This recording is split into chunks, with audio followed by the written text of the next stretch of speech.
नमस्कार दोस्तों, जय हिंद जय भारत। दोस्तों आप देख रहे हैं CDRK सैनी एजुकेशन क्लासेज। दोस्तों हम हमारे YouTube चैनल के माध्यम से आपको कई तरह के लेसन प्लान निःशुल्क रूप से प्रोवाइड कराते हैं। दोस्तों आज की इस लाइव क्लास में हम प्रदर्शन विधि पर आधारित नागरिक शास्त्र अनुकरणीय पाठ योजना के बारे में आपको बताने जा रहे हैं। दोस्तों आपके बीएड पाठ्यक्रम में अब की बार सिमुलेशन टीचिंग लेसन प्लान आए हैं और ये सिमुलेशन टीचिंग लेसन प्लान विभिन्न मेथड आधारित है और हम हमारे YouTube चैनल के माध्यम से आपको व्याख्यान विधि, प्रदर्शन विधि, समस्या समाधान विधि, रेखीय अभिक्रमित अनुदेशन विधि, विभिन्न मेथड पर लेसन प्लान प्रोवाइड करा रहे हैं। तो दोस्तों यहां पर हम सिविक्स के अंतर्गत इलेक्ट्रॉनिक वोटिंग मशीन से मतदान इस टॉपिक को लेते हुए प्रदर्शन विधि पर सिमुलेशन टीचिंग लेसन प्लान आपको बताने जा रहे हैं। तो आप सब बने रहे हमारे साथ, हमारे चैनल के साथ। और दोस्तों यदि आप हमारे चैनल पर पहली बार आए हैं या नए हैं तो हमारे चैनल को फॉलो करें, सब्सक्राइब करें और बेल आइकन के बटन को जरूर दबा देवें, जिससे कि हमारे द्वारा जो भी लाइव क्लास होती है उनके नोटिफिकेशन आपको मिलते रहें और आप अच्छा अधिगम करते रहें। तो दोस्तों यहां पर प्रदर्शन विधि से सिमुलेशन टीचिंग लेसन प्लान बनाते समय सबसे पहले शामपट पूर्ति का निर्माण किया जाता है, जिसके अंतर्गत हम विद्यालय का नाम, कक्षा, दिनांक, विषय, कालांश का समय और बीच सेंटर में हमारे मुख्य प्रकरण का नाम लिखते हैं। दोस्तों यहां पर मुख्य प्रकरण को अंडरलाइन करते हैं और इन्वर्टेड कॉमाज में बंद करते हैं। दोस्तों ये बात हुई शामपट पूर्ति की। आगे बढ़ते हैं और इसके बाद हम उद्देश्य और अपेक्षित व्यवहारगत परिवर्तन इसका कॉलम बनाते हैं, फॉर्मेट बनाते हैं। यहां पर आप सभी को पता है हम 6 उद्देश्य लेते हैं और उनके अपेक्षित व्यवहारगत परिवर्तन बनाते हैं। दोस्तों यहां पर पहला उद्देश्य ज्ञान लिया जाता है और ज्ञान उद्देश्य से संबंधित ही यहां पर अपेक्षित व्यवहारगत परिवर्तन बनाया जाता है। इसी तरह अवबोध उद्देश्य से संबंधित अपेक्षित व्यवहारगत परिवर्तन बनाया जाएगा।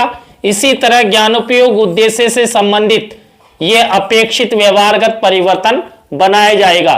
तो ये हुए 3 उद्देश्य और उनके अपेक्षित व्यवहारगत परिवर्तन।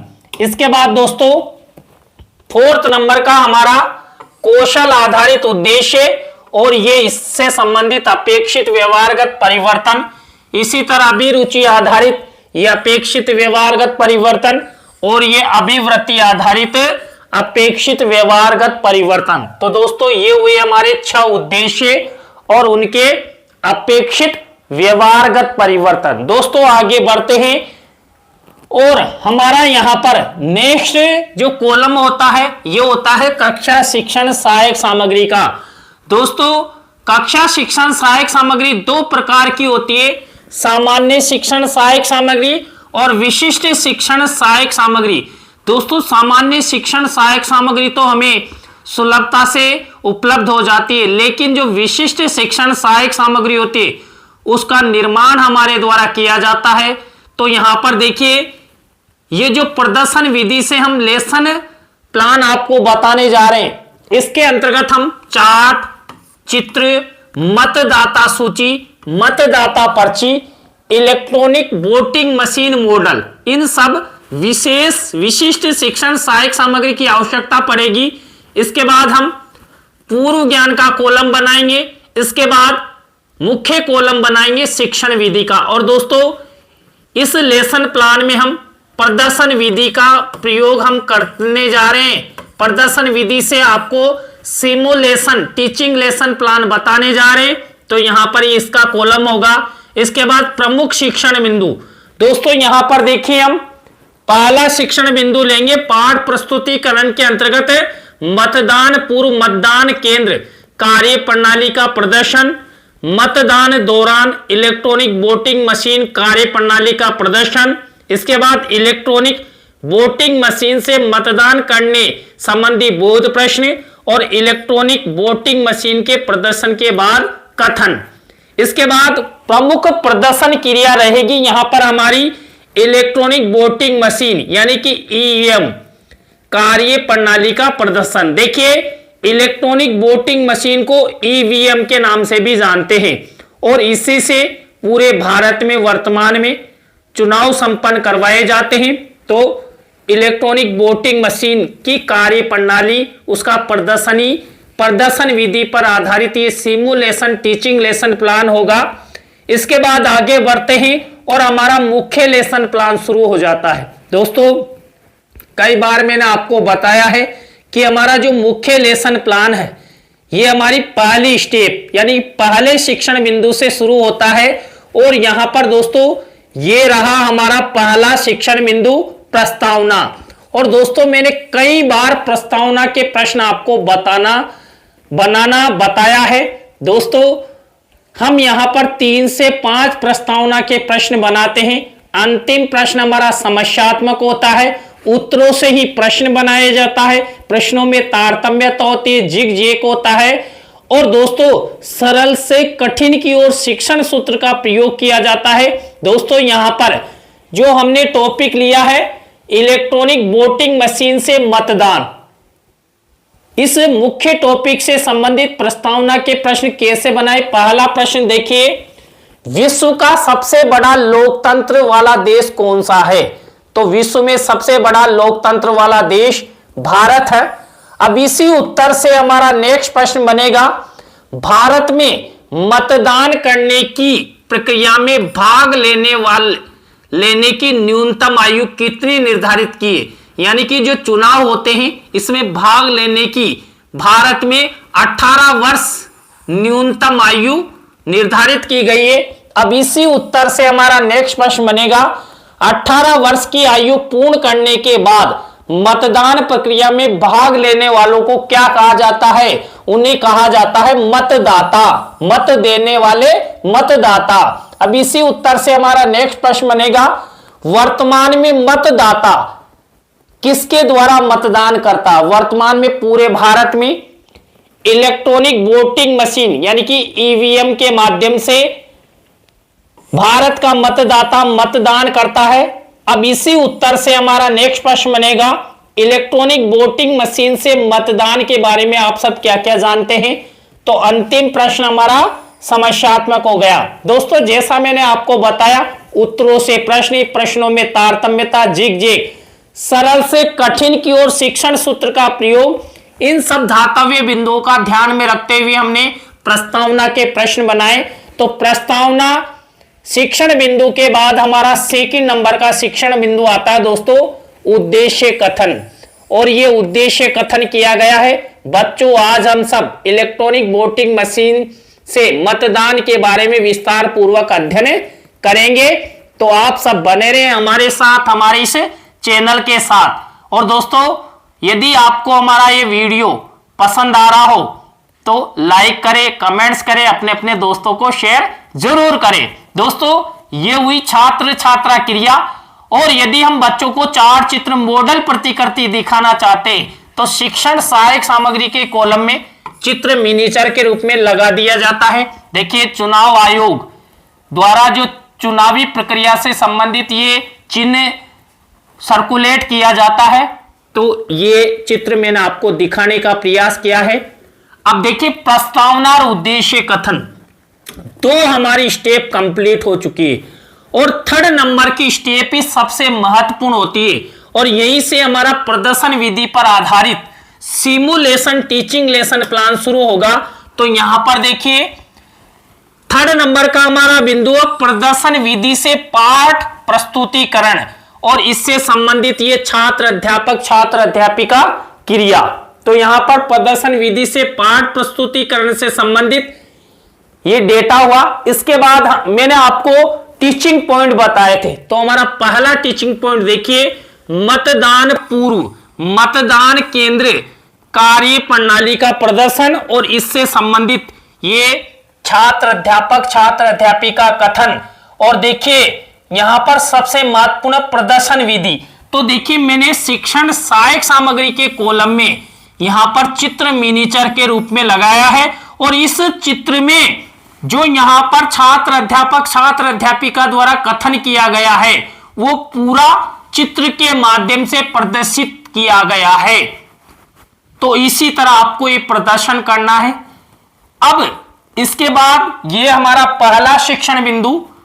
इसके बाद दूसरा शिक्षण बिंदु देखिए, मतदान दौरान इलेक्ट्रॉनिक वोटिंग मशीन यानी कि ईवीएम कार्य प्रणाली का प्रदर्शन यहां पर छात्र अध्यापक छात्र अध्यापिका के माध्यम से किया जाएगा। और यह प्रदर्शन किया जाएगा जो अभी हमने शिक्षण सहायक सामग्री के कॉलम में आपको बताया था, इलेक्ट्रॉनिक वोटिंग मशीन का मॉडल। यह आपको शिक्षण सहायक सामग्री के कॉलम में भी दिखाई दे रहा है। तो इसको दिखाकर पूरी कार्य प्रणाली बच्चों को दिखाई जाएगी, समझाई जाएगी, प्रदर्शित की जाएगी। तो ये वाला कॉलम आपको इस तरह प्रदर्शन विधि के अंतर्गत आपको बनाना है। आगे बढ़ते हैं यहां पर। और अभी हमने जो मतदान पूर्व और मतदान के दौरान जो इलेक्ट्रॉनिक वोटिंग मशीन मतदान से संबंधित जो प्रदर्शन किया उसी से संबंधित यहां पर इलेक्ट्रॉनिक वोटिंग मशीन से मतदान करने संबंधी ये 3rd नंबर का हमारा शिक्षण बिंदु और इससे संबंधित ये प्रश्न बोध प्रश्न उत्तर हमारे द्वारा बनाए गए। तो आपको भी इसी तरह बोध प्रश्न उत्तर बनाना है। तो ये हुई हमारी मुख्य प्रदर्शन विधि। इसके बाद आगे बढ़ते हैं और नेक्स्ट हमारा 4th नंबर का यहां पर देखिए शिक्षण बिंदु है, इलेक्ट्रॉनिक वोटिंग मशीन के प्रदर्शन के बाद कथन। तो बच्चों में एक रुचि उत्पन्न हो जाएगी कि अरे इलेक्ट्रॉनिक वोटिंग मशीन तो हमें दिखाई, इसका प्रदर्शन करवाया गया, लेकिन इसकी शुरुआत कैसे हुई, कौन किया, ये सब बातें यहां पर देखिए। जो इलेक्ट्रॉनिक वोटिंग मशीन है ईवीएम, इसके बाद का कथन ईवीएम का सामान्य परिचय इससे संबंधित है। तो ये छात्र अध्यापक छात्र अध्यापिका का कथन। इसी में से मुख्य शब्द सेंटेंस जिसको हम श्यामपट्ट की सहायता से बच्चों को समझाना चाहते हैं, ऐसे शब्दों सेंटेंसों या परिभाषाओं को वही श्यामपट्ट कार्य वाले कॉलम में ब्लैक शीट के मिनीचर पर सिल्वर कलर के पेन से लिखा जाता है। और हमारे पास इलेक्ट्रॉनिक वोटिंग मशीन का मॉडल तो था ही, तो उससे दिखाते हुए ही उसका जो सामान्य परिचय है ईवीएम का, ये बच्चों के सामने बच्चों से कहा जाएगा, समझाया जाएगा, प्रदर्शित किया जाएगा। अब दोस्तों यहां तक की प्रक्रिया के बाद आगे बढ़ते हैं और हमारी नेक्स्ट स्टेप आ जाती है पुनरावृत्ति प्रश्न की।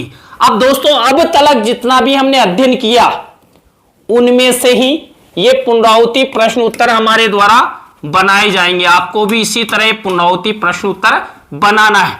पुनरावृत्ति प्रश्नों उत्तरों के बाद आगे बढ़ते हैं। हमारी नेक्स्ट स्टेप आती दोस्तों यहां पर किसकी, मूल्यांकन प्रश्नों की। देखिए मूल्यांकन प्रश्नों के बारे में मैंने कई बार आपको बताया है और मूल्यांकन प्रश्न ब्लैक शीट के मिनीचर पर बनाए जाते हैं और ये बनाए जाते हैं दोस्तों कम से कम 3 प्रकार के, और प्रत्येक प्रकार के प्रश्न में 2-2 प्रश्न लेते हुए टोटल 6 प्रश्नों का निर्माण यहां पर किया जाता है। देखिए यहां पर पहले प्रकार का प्रश्न, निम्नांकित वस्तुनिष्ठ प्रश्नों के उत्तर दीजिए, ये 2 प्रश्न, रिक्त स्थानों की पूर्ति कीजिए 2 प्रश्न, और निम्नांकित लघुत्तरात्मक अति लघुत्तरात्मक प्रश्नों के उत्तर दीजिए 2 प्रश्न। टोटल 6 प्रश्नों का निर्माण किया गया है। आपको किसी भी प्रश्न का आंसर यहां पर नहीं लिखना है। कक्ष में जब बच्चों के सामने मूल्यांकन प्रश्न प्रदर्शित किए जाते हैं, पूछे जाते हैं, तब उनसे पूछकर ही आंसर लिखे जाते हैं। तो ये बात हुई मूल्यांकन प्रश्नों की। मूल्यांकन प्रश्नों के बाद हमारी अंतिम स्टेप आ जाती है गृह कार्य की। छात्र छात्राओं के लेखन कौशल के विकास हेतु दोस्तों 1 या 2 निबंधात्मक प्रश्न होमवर्क के लिए दिए जाते हैं। तो यहां पर होमवर्क का क्वेश्चंस भी आपको ब्लैक शीट के मिनीचर पर ही लिखना है। तो दोस्तों आज की इस लाइव क्लास में हमने प्रदर्शन विधि पर आधारित जो सिमुलेशन टीचिंग लेसन प्लान है यह आपको बताया, यानी कि नागरिक शास्त्र विषय को लेते हुए हमने इलेक्ट्रॉनिक वोटिंग मशीन से मतदान प्रक्रिया और इलेक्ट्रॉनिक वोटिंग मशीन यानी कि ईवीएम का प्रदर्शन बताया। तो दोस्तों आज की हमारी ये लाइव क्लास आपको कैसी लगी कमेंट सेक्शन में जरूर बताएं। अच्छी लगी हो तो लाइक करें, कमेंट्स करें और अपने अपने दोस्तों को शेयर जरूर करें। और दोस्तों यदि आप हमारे चैनल पर नए हैं या अभी तक भी आपने हमारे चैनल को सब्सक्राइब नहीं किया है तो तुरंत सब्सक्राइब करें और वीडियो को अधिक से अधिक लोगों तक शेयर करने का प्रयास करें। दोस्तों आपसे फिर मिलेंगे CDRK सैनी एजुकेशन क्लासेज पर। जय हिंद, जय भारत, जय माता जी की।